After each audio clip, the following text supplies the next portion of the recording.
Казвам се Мариана Широва Симандрей, съм учител по български език като втори в Българско училище Кирил и Методий в Париж.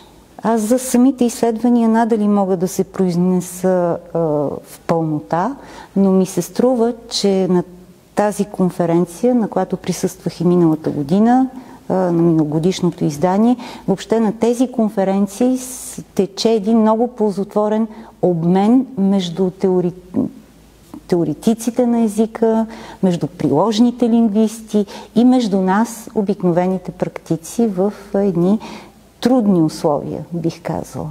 В смисъл, ние практикуваме в трудни условия. Да, този обмен е много благодатен, защото от него, както се видя на тази конференция, започват да се раждат плодове, които да са еднакво полезни и за вас, и за нас. Широката общественост. Ами нищо не знае. Точно широката общественост не знае, че има такива класове, че има такъв начин на работа в българските училища. Все още не знае.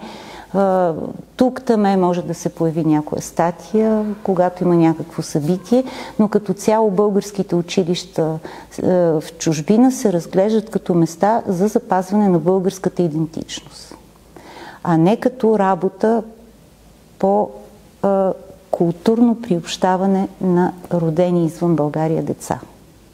Изработването на стандарти по български език като чужд и втори по европейската рамка. Категорично. За мен това е много радостна новина.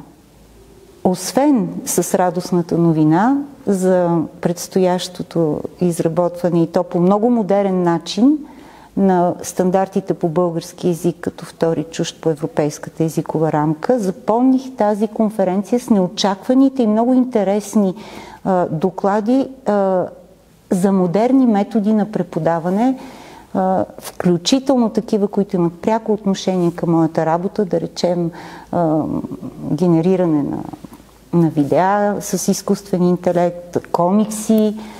Имам страшна нужда от тях. Въобще радвам се да видя, че преподаването на български език като втори навлиза в една човешка рамка, а не излиза от чисто теоретичната и навлиза в човешка рамка за най-различни възрасти, не само за студенти и възрастни обучаеми. Удовлетворение. Благодаря. Двете думи.